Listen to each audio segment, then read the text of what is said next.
So today we don't really wish to make anybody feel that we have the answers for our topic, which is family life challenges and solutions.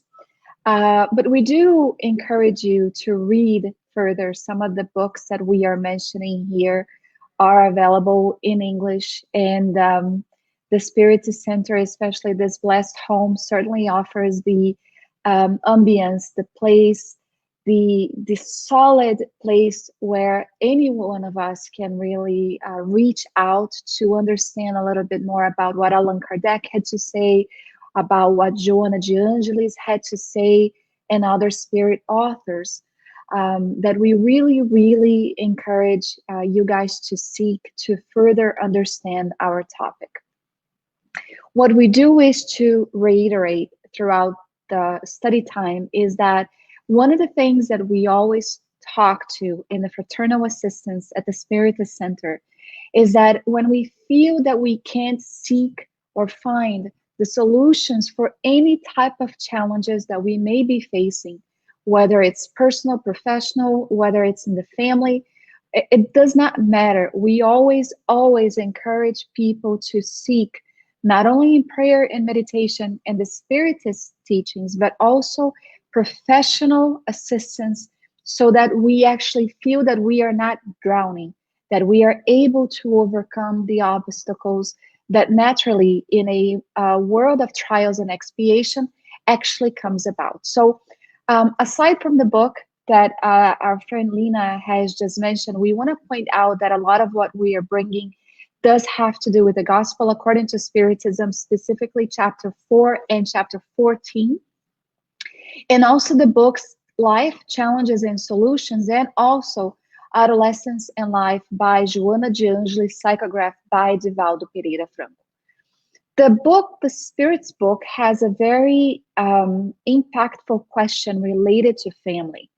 Allan Kardec asked the benevolent spirits what would be the result for society if family ties were relaxed, in which the benefactors answered a magnification of selfishness. It's a very deep question with an even deeper type of answer that the benevolent spirits gave to Allan Kardec. And it is true that a lot of people tell us that family life is a divine investment that has been made on our behalf. And when we read the books by Andre Lewis, for example, the book Missionaries of the Light, one of the books that we are going to mention today, a case that is very known in that book, for those who have already read that book, we see the deep planning that comes about when we are in the spirit realm, the real life, planning our future physical existence. And family life is one of those things that is planned out accordingly to the T, nothing missing whatsoever. I'm going to share with you guys that when I arrived in the United States, I was 13, and I had come from an adoption past where, as a teenager, and I don't know if you guys have any teenagers at home or not, but certainly you remember yourself as a teenager, I felt that I knew everything. And one of the things that I did not know was why was I placed up for adoption, and where was God's justice behind all of that. It was at the age of 14 that I found Spiritism, or that Spiritism found me, as that rescue aspect in my life that showed me that everything truly was under control and nothing was left to chance whatsoever, because we're talking about life. And the benevolent spirit's main concern about us is that we succeed in this physical existence after all of the divine investments that were made on our behalf. So when Lena asked me to do this presentation today, and I apologize that I lost my slides, but if I'm able to send this notes, I'll be more than happy to do so. I was reflecting a little bit about how to go about, and I started reflecting about the pandemic, We are still in the midst of it. We know that hopefully sooner rather than later, we are going to come out of this and come out of this stronger, as a person, as individuals, collectively or not. Hopefully, we're going to be coming out of this stronger. But I did start to think about family life during the pandemic because, of course, we read the newspapers and we started seeing in the Psychology Today, the Washington Post, the New York Post, a lot of news that were surfacing about how there were other type of casualties during COVID-19. And it wasn't just about lives. It was actually about marriages coming to an end or dying out, if you want to say it this way. And it's interesting to say that, to see that at the time where we were supposed to really be counting on each other because we were all isolated, we were all sent home. There was a time where we needed to be 24 hours a day, 7 days a week, with one another, whether with our spouses, with our kids. We saw that what was happening was actually quite the opposite. We saw a growing number of abuse. We saw a growing number of domestic abuse, children abuse. We saw a growing number of even divorce. The rate of phone calls placed to attorneys seeking divorce was, if I'm not mistaken, in October in the 70%. That's a very high number. And so what the Psychology Today was telling readers was that the pandemic had not been easy for a lot of couples because it hit them from all sides. So aside from this view of the pandemic contributing towards a stressful situation, we saw economic concerns in the work arrangements, sick family members, managing children stress, and also virtual schools. This was something else. And because of the fact that couples were sent to be home 100% of their time, they are actually focusing more on each other. Whereas before the pandemic, previous to the pandemic, couples had a lot of things to somewhat keep them distracted from the things that were actual problem in their relationship. And this is interesting for us to see and even think about this. We have had paternal assistances where we realized people that had kids or teenagers, that they realized how much they were not focusing on their own kids and how much they were missing out until the pandemic actually came and they realized who they had living under their roof and how much suffering they were in. So although the pandemic brought on a lot of challenges, it also brought on a lot of the solutions for parents, for example, for them to realize that they needed to start paying more attention to the life of their teenage kids and other situations that were happening. Psychology Today also stated that for couples that seem to be stable pre-pandemic, they might have remained stable if they had not to spend so much time together. And this is something that also to me was a little bit shocking to even consider. How much do we really start ignoring problems by being distracted to other things and thinking that our lives were in a stable way, right? So of course, we don't mean to bring on solutions post-pandemic. I mean, I know there's a lot of things happening right now that escape me as an individual who's also not a psychologist and not a psychiatrist. But what we're trying to see here from the study conducted by the Psychology Today is after the pandemic, whether couples decided to stay together or not, whether parents were able to find the solutions for their kids or not. Are we going to keep ignoring the things that need to be worked on? Is that an alternative way of living? Or have we already been exposed to the actual truth? We cannot ignore things if we hope to keep a healthy relationship, whether with our spouses, with our kids, and even with ourselves. So this is what we wanted to talk about here today. Family lives is a blessing, is what Joanna de Angelis and many of the other spirit authors are going to tell us. But there are also a lot of family living in trials. I'm going to try to mention some of the cases that we wanted to bring here today. I'm going to do the best that I can and ask our friends who are commenting there to make sure that they note the book that I'm going to mention and the movie that I'm going to mention.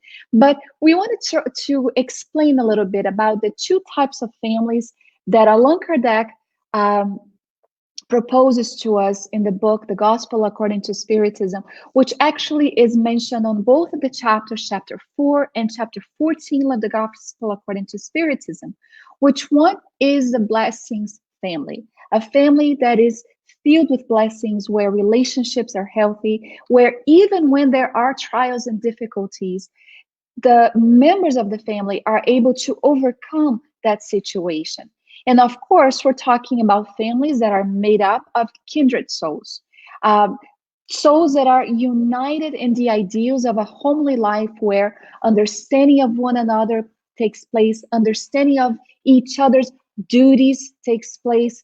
The search for moral elevation is also something that is quite common in a family life, where we see a very healthy state of being, and consequently we see the presence of harmony and fraternity, even though sometimes there are discussion and arguments.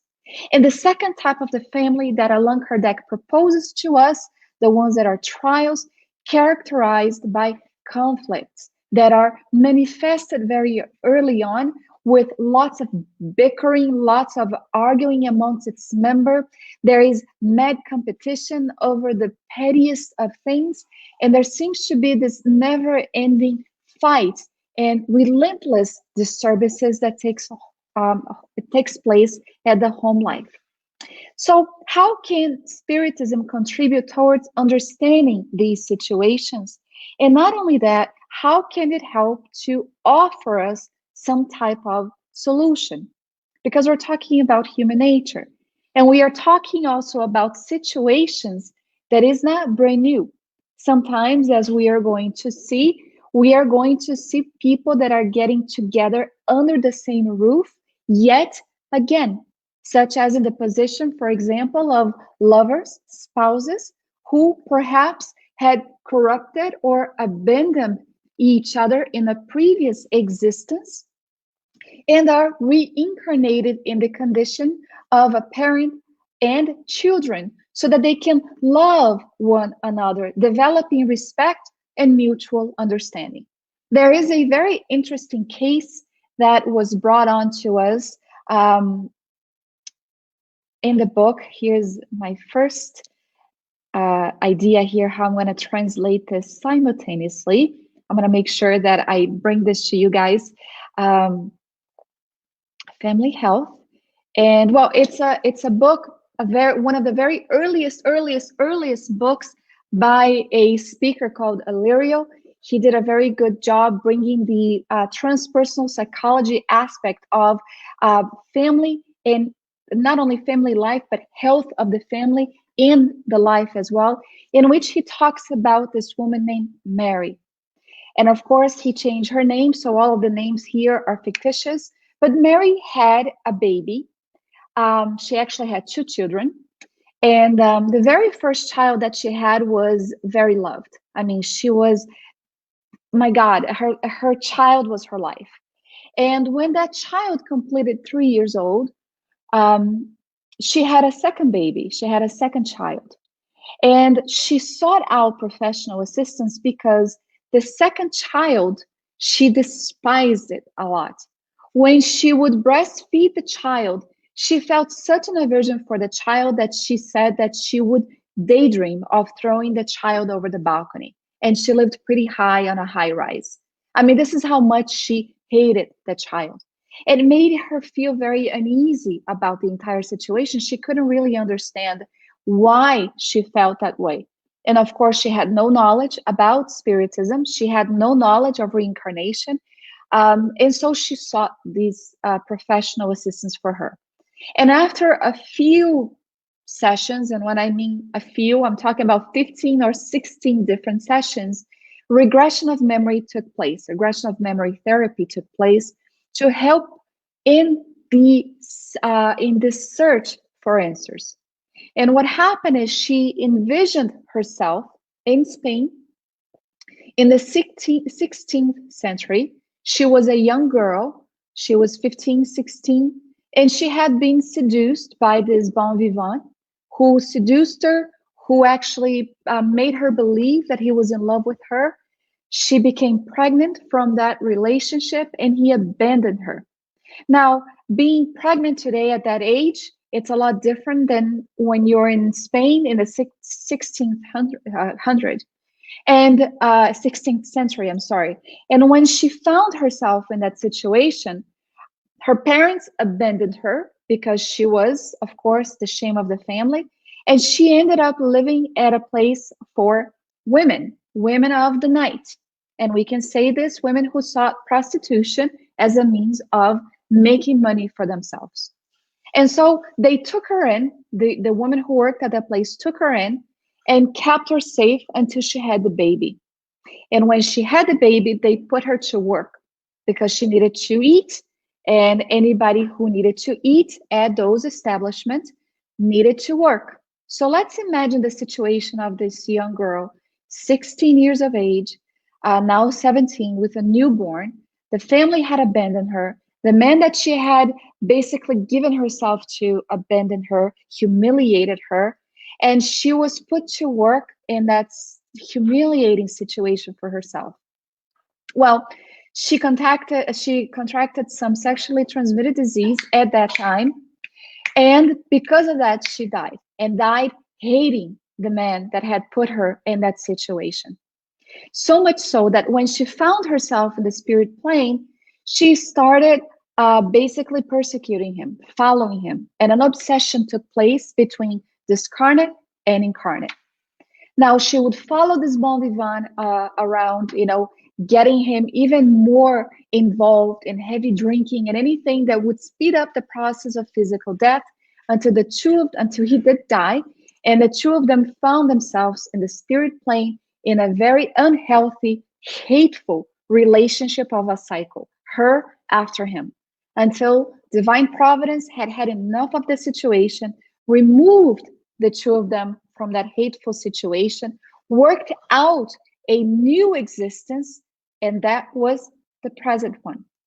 The first child that she had was a friendly spirit who reincarnated not only to help her in her role as a mother, but also to help the second spirit who reincarnated in the presence of that child whom she hated, who was the reincarnation of the man who had done so wrong to her in the 16th century. So life basically invited them back in a lifestyle at a family to see if they could work out the knots that were left unsolved. Her to develop the feeling of forgiveness towards the one who had erred so much against her. And the child to learn to respect her, not only as a woman, but a human being deserving of respect and love in return. After she understood all of that, she could say that started attending the Spiritist Center. And there was one moment where she said that although she couldn't say that she held the same type of loving ties toward the second child that she had for the first one, she already felt like she was able to endure that painful situation of being placed in the same existence to try to work out and develop the sense of forgiveness. It's really interesting. A lot of people will ask, why forgetfulness of the past? Why don't we remember our previous existence? And here is my question to anybody who is watching. Why would we want to go back and remember what happened? It would make things so much harder to deal with if we were to look to our side and see in that child and that spouse and the mother and the father, the person who did something really bad to us in the past. Worse yet, the person whom we actually did something pretty bad in the past. So family life and reincarnation allows for enemies that actually threw themselves into this type of cruel relationships in the previous existence or existences, enemies who took up arms against one another, resulting in grave injuries or even death, we see that they almost always return in the same family circle in order to overcome the remaining grudges.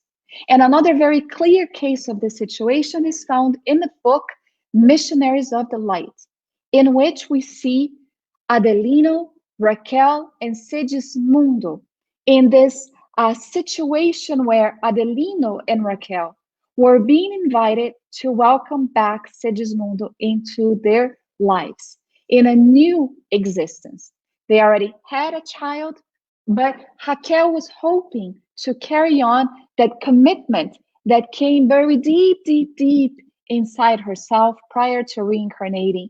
But Adelino was fearful. Adelino brought back this idea, this memory deep in his subconscious about who it was going to be. So see, we see the spirits orchestrating this conversation between the three of them in the spirit plane. Adelino and Raquel, while they were asleep, were invited to speak to Segismundo.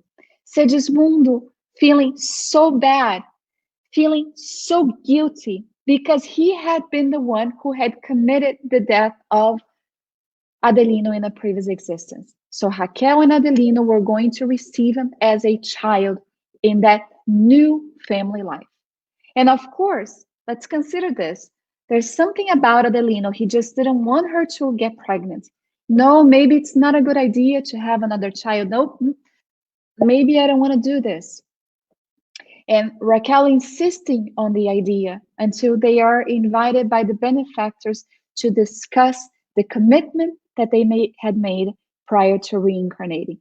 Guys, let me just make a pause here. Every case that we may say here is that not a general case or situation.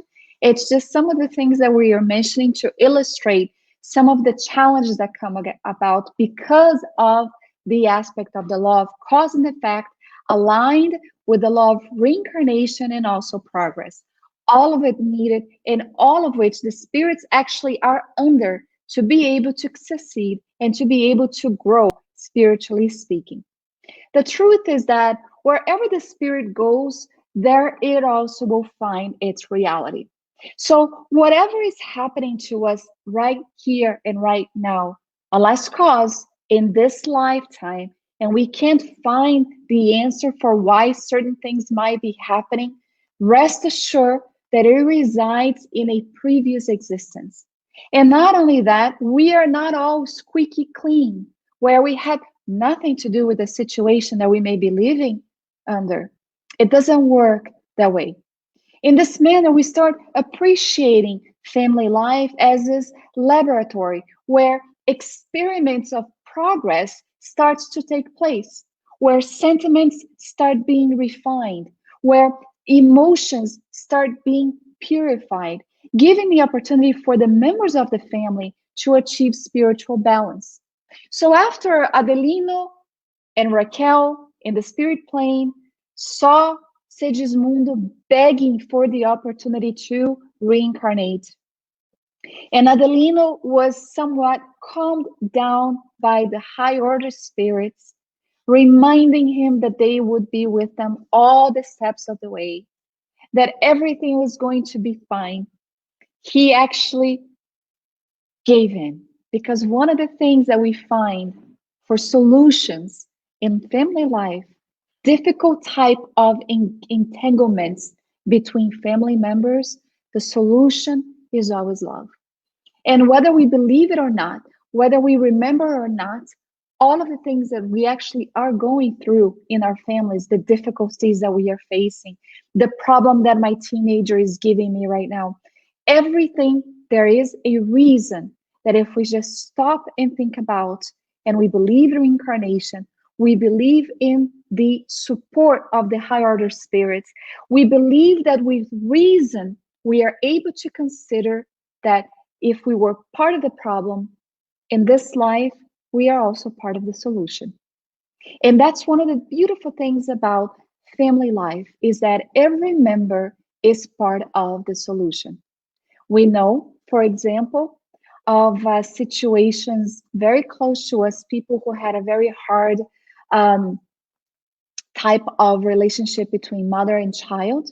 When the young man, today a young man, when he used to be a teenager, the pain that he caused his mom from being rebellious, given the fact that she was also quite tough to be with. She had her own reasons, but only did he realize what she went through as the mother to that rebellious teenager, for whatever reason he was like that, perhaps to test out her love unconsciously, meaning if in a previous existence she did something that hurt him severely, let me try to put out all of the rebelliousness. Let me see how far I can push until she leaves me again. So it's a test.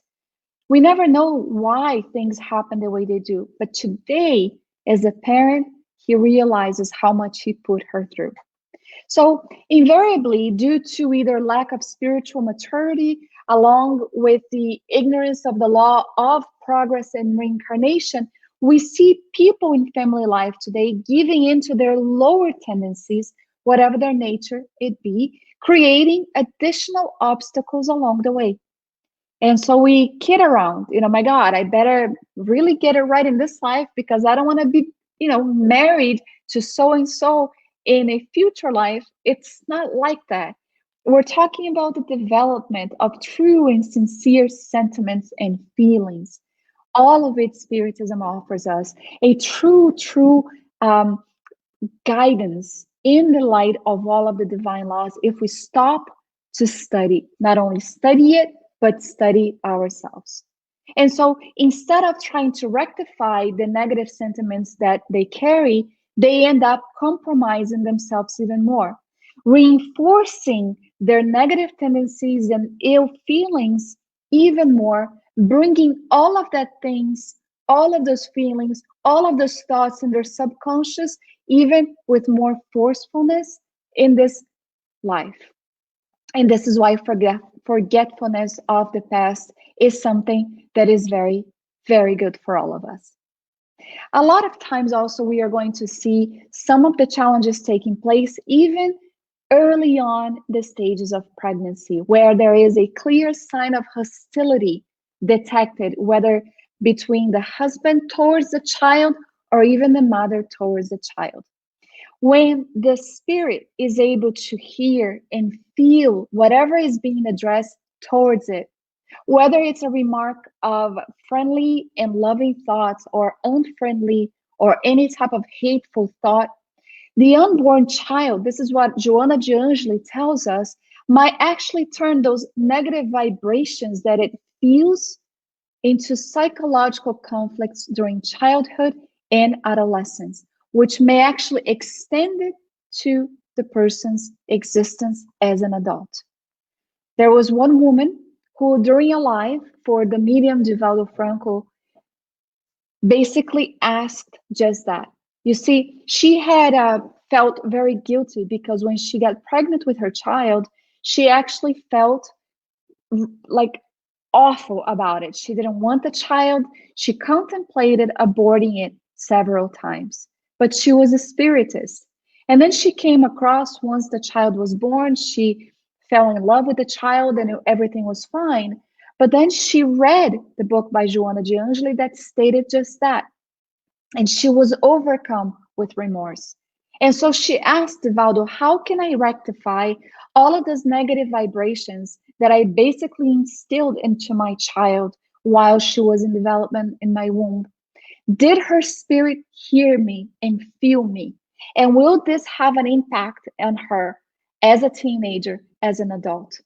And Divaldo Franco answered her that the way to cover a multitude of sins, and here we're going to use the word wrongdoers, is through love. To love her, to guide her, and to forgive herself because she was not in the right state of mind for feeling that way.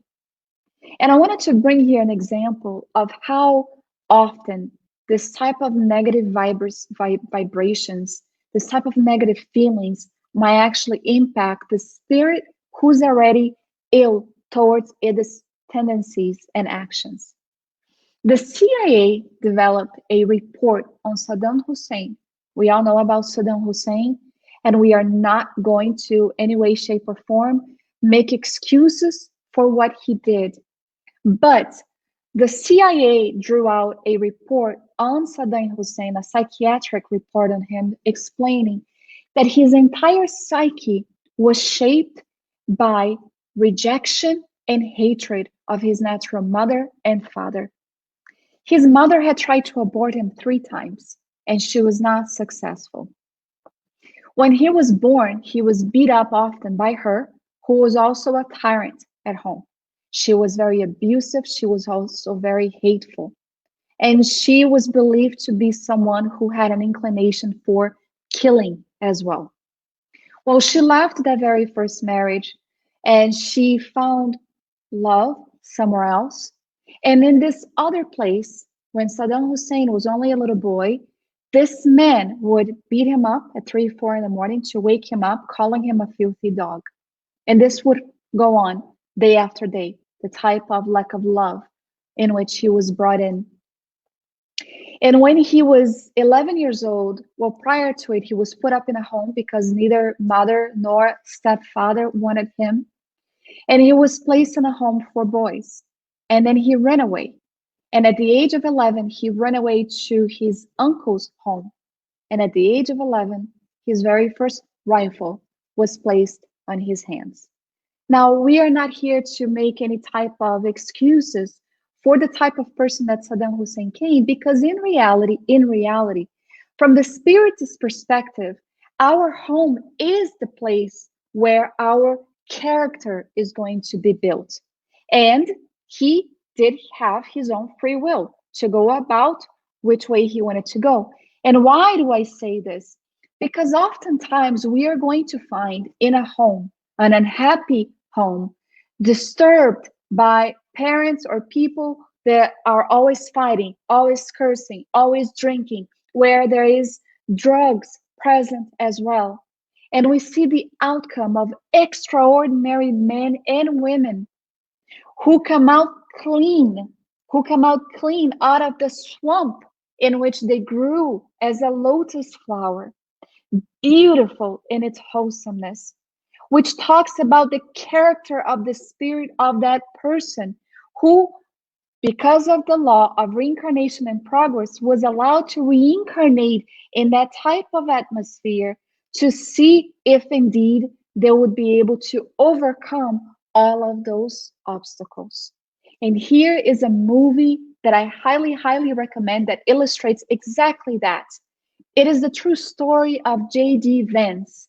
In the book, it's on Netflix right now. The book, the memoir of the book, the movie that came out is Hillbilly Elegy. Memoir and movie is also available. See, he actually had a past where a mother was physically abusive to him and mentally. She was a heroin addict, and there were many other situations. And he was able to overcome all of that and end up in New York studying law. And it's a beautiful story of overcoming the type of challenges that he was faced with. And we are going to see that at those moments where the spirit is going through those challenges, he or she, well, the spirit doesn't have sex, but whether it's a man or a woman, a child, a young girl, a young boy, they are never alone.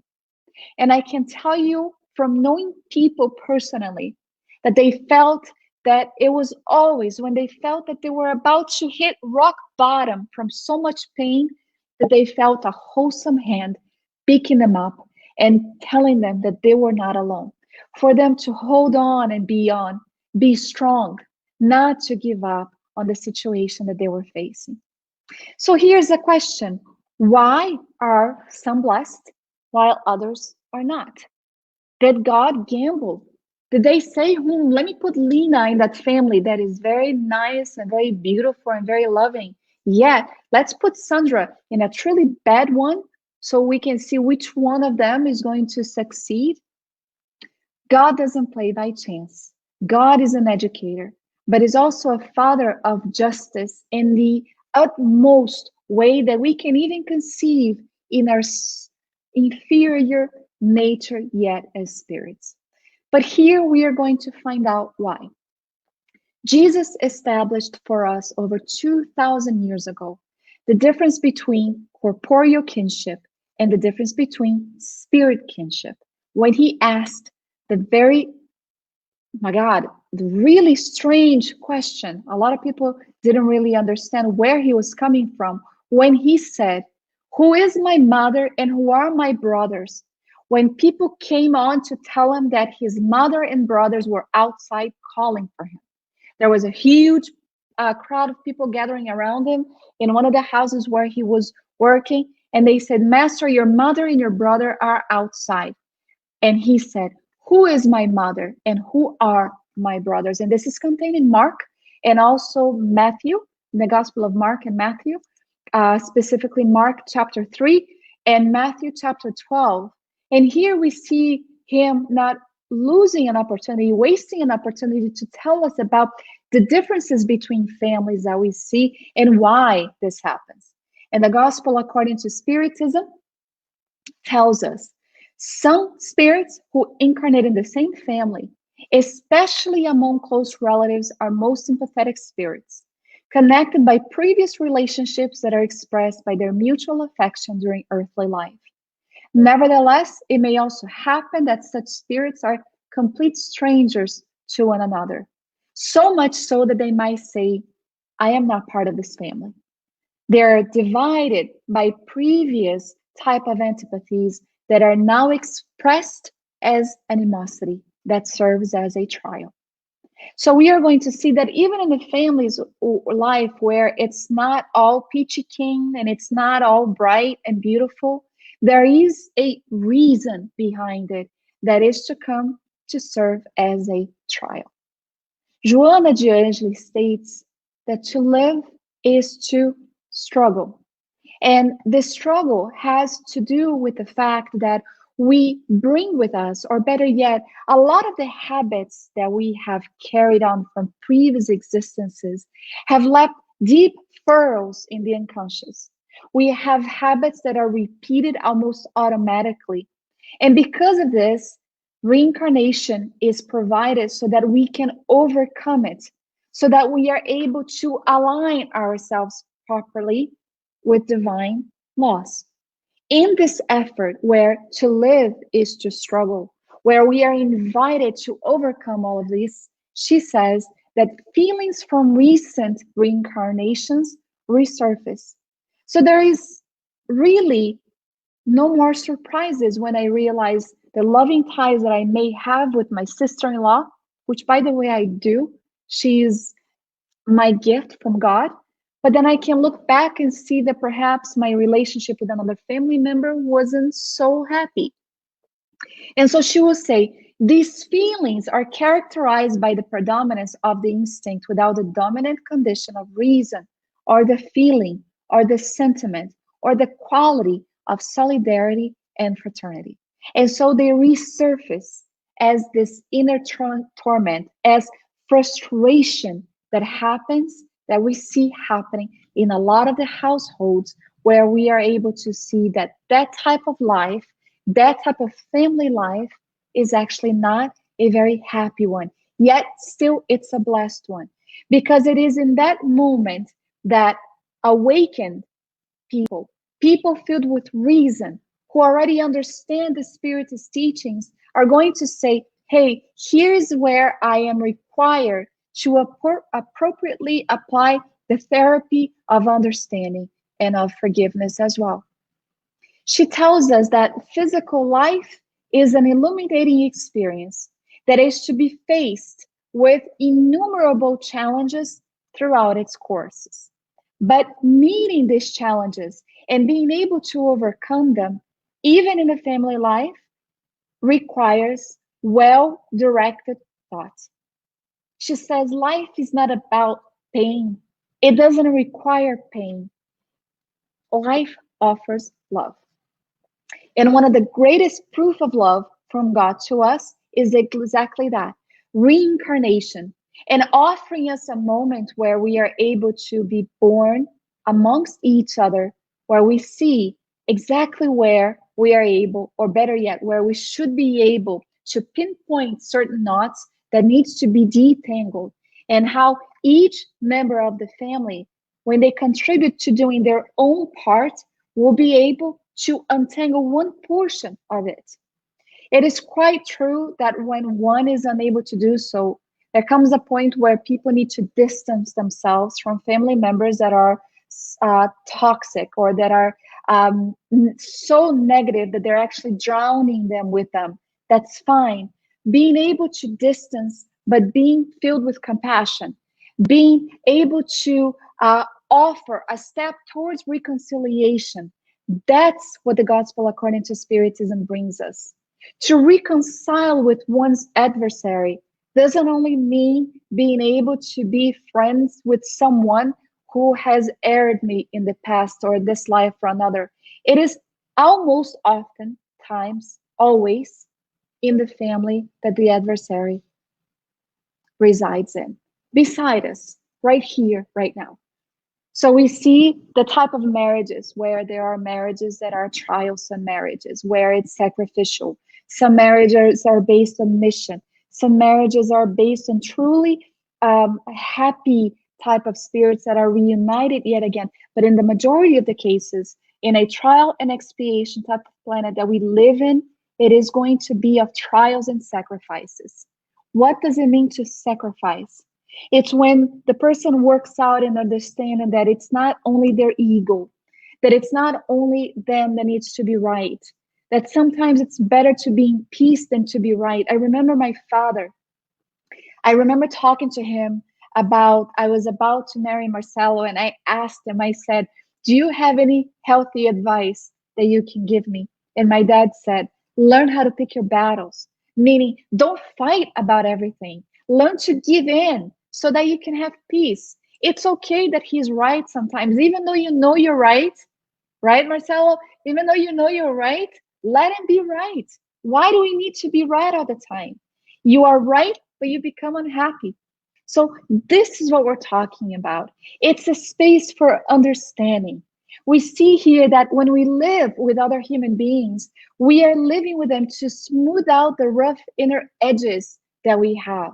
It's as if we are polishing the rough edges that we still carry from previous existences. And the family members do just that.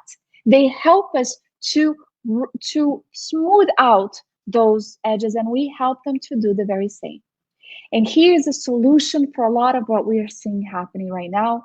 Something that we tell people all the time at the Spiritist Center, and maybe they think that it's a made-up recipe for happiness, but it's not. It actually works. It's called the Gospel of Jesus at Home. It's something that is very significant. It's a resource that contributes to the balance of the family and all of its members. We're almost coming towards the end of our talk here, and I'm glad that we are actually reaching this portion of our talk today. Aside from the daily prayer, meditation, a weekly meeting where the family is able to gather for an edifying hour of healthy conversation, for the discussion of common problems, for trying to understand the troubles in the relationships, what may be happening, it is an excellent opportunity for the ethical and moral development of all.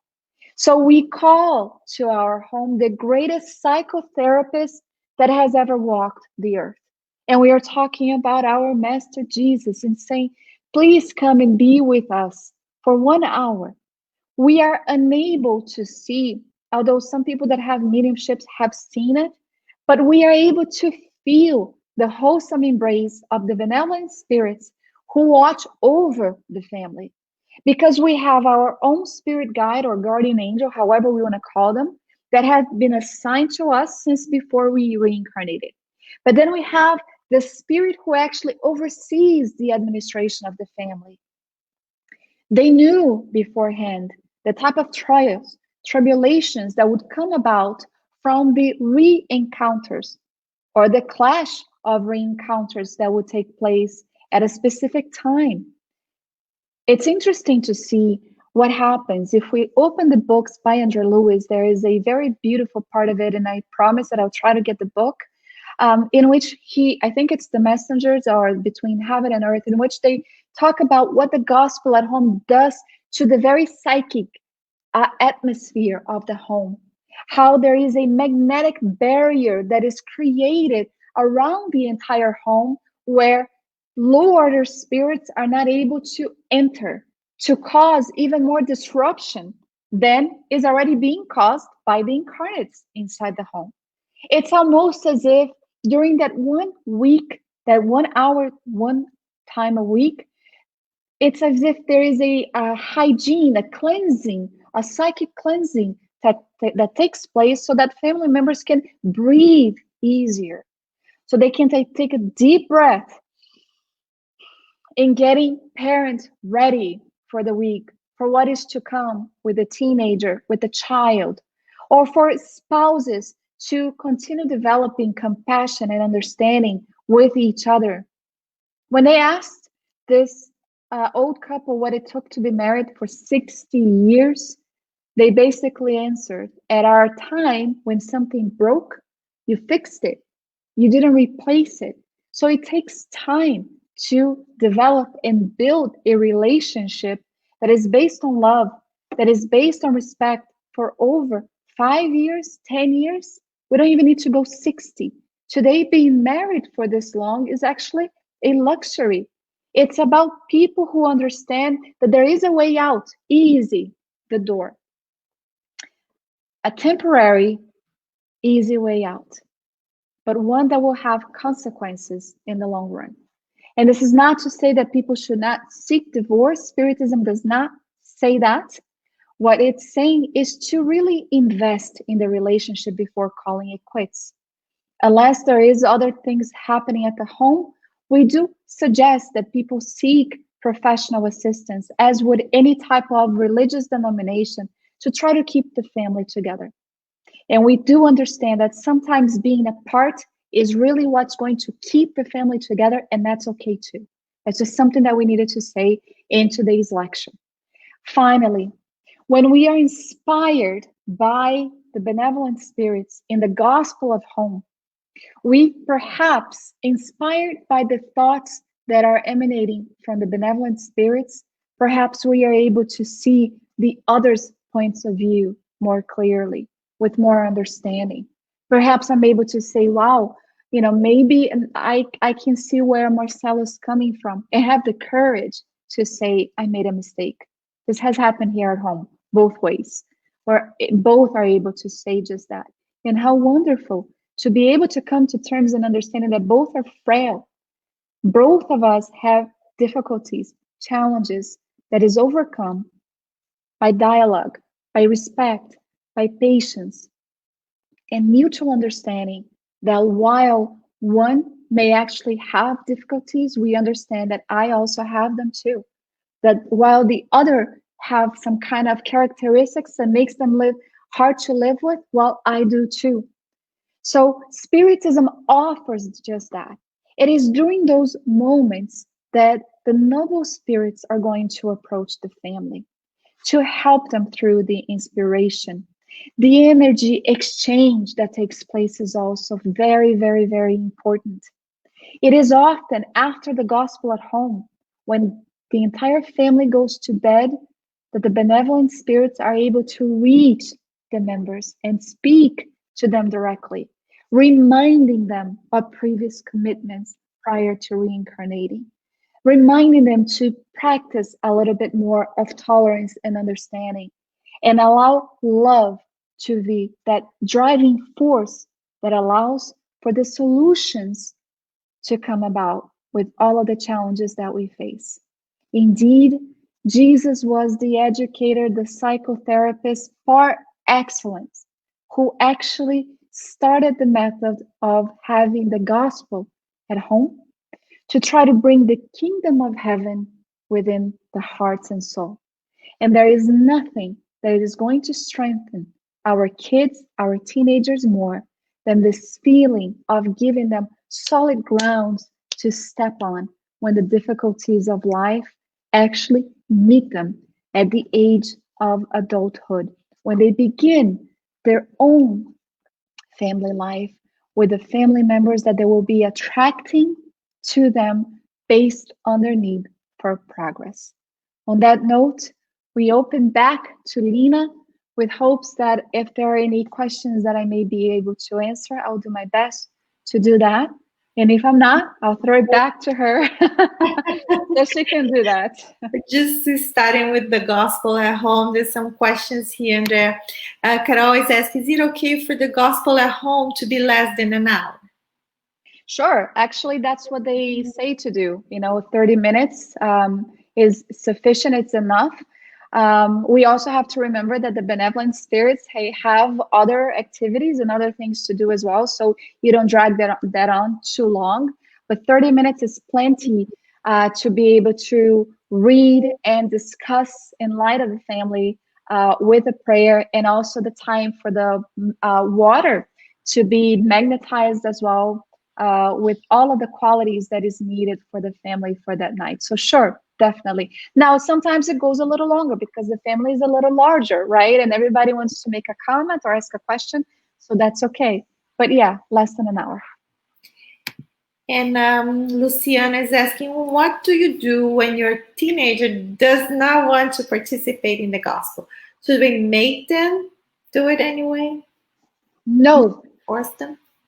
I don't believe we should, especially teenagers. But what you can do is do the gospel at home.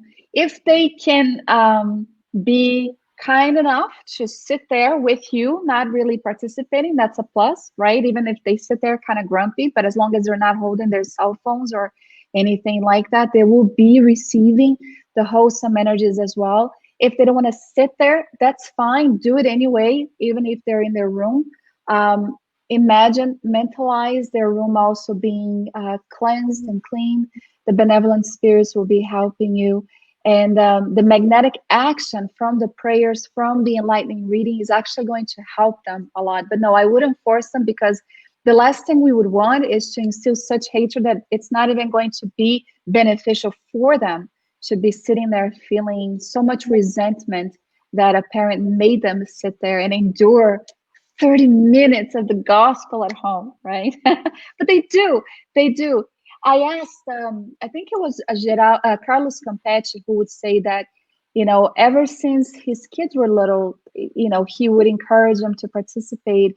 And I'm not sure if the encouragement was forceful or not, but one of the things that we do see, parents that are having little kids, is to get them involved, right? So I know of a couple whose daughter, they came here to our home to spend the weekend, and Marcella and I invited them to do the gospel at home, and they wanted to read a message, which was really cool.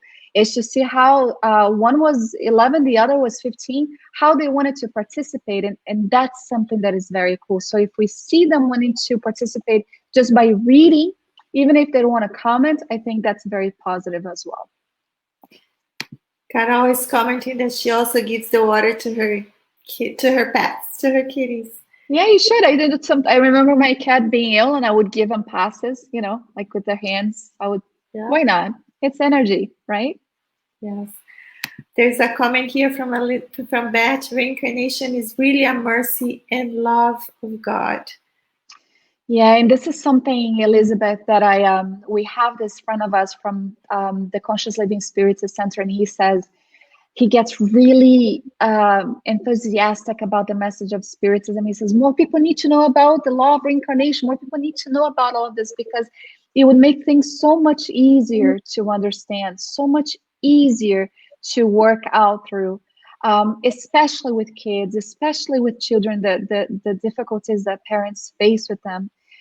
Because, if you're having a relationship where you just can't do it anymore, and divorce is the best outcome, you do it. But you can't divorce your kids, right? You can't do that. So reincarnation truly does facilitate an understanding about life and our roles and our own responsibilities towards each other. And even more, did we have any bit of responsibility for the entire mess that is happening, right? Spiritism allows us to see, hey, perhaps some of the things that I'm going through, I'm responsible because of something that happened in the past, not in a punitive way where we are punishing ourselves and thinking that we deserve to be unhappy. No, it's owning up that we are responsible for each other in a family life, that the success, the outcome is going to be ours as well, instead of just giving up, instead of just giving in. And that's the beauty of Spiritism. So I agree, Elizabeth. It is a mercy and love of God indeed. It's an opportunity, right? Yeah. To restart, to reconnect.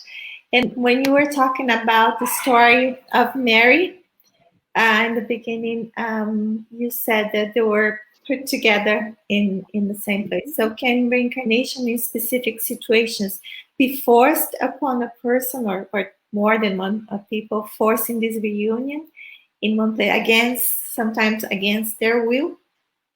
Force is quite a strong word, right? Because when we read about the planning that takes place and how the spirits invite us towards growth, invite us towards forgiveness and everything else, I believe that it's not an aspect of forcing, but our vision in the spirit plane is so much broader than it is here, where we can see things a lot clearer. The mediumistic meeting, for example, for those of you who have not participated, what happens is that often the spirits that manifest, they're invited to speak, to talk.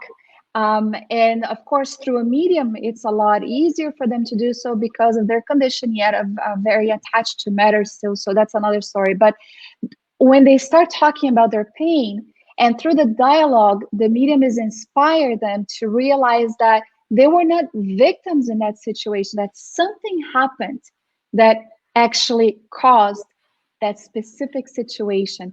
And the spirits will use tools, almost like, if you want to call it, like a screen, where they will basically allow images to play out from their previous existence, where they will recognize that oftentimes they were the culprit of a lot of what was happening. So our vision really broadens. And I think that what happens is, through dialogue and an understanding of the situation, the spirits eventually end up wishing to start again, to make amends from the past. Now, fearful, we see cases where some of the miscarriages that happen is because the spirit was afraid to reincarnate. So again, it's not a general case. Some cases that happen is because of that, because they take a step back and they don't want to go through with it because they're afraid to fail. They're afraid of what's going to happen. They're afraid of who they're going to see. They're afraid of being hurt again. So there's so many things that when we see, the spirit has a very, very, very, very infinite role before it to progress and to evolve. And even if they're not yet ready, because the benevolent spirits also will know, if I impose this type of incarnation on Lena, I know she's doomed to fail. So they're not going to do anything that is going to offer an opportunity for failure. Joana de Angelis, in the book, I think it is Vidas Vazias, Empty Lives, it has not yet been translated. She said, you were born to triumph, to win, to succeed. So every reincarnation is planned in details so that we can succeed. Everything's planned out. So even the relationships that would prove to be difficult, they would only be imposed on us if it was going to be for our good, and never for something that would be so hard that we'll be unable to overcome some of the challenges. If we are going through it, it's because we have the ability to overcome them. The capacity. Right? Yeah. Wow. Thank you.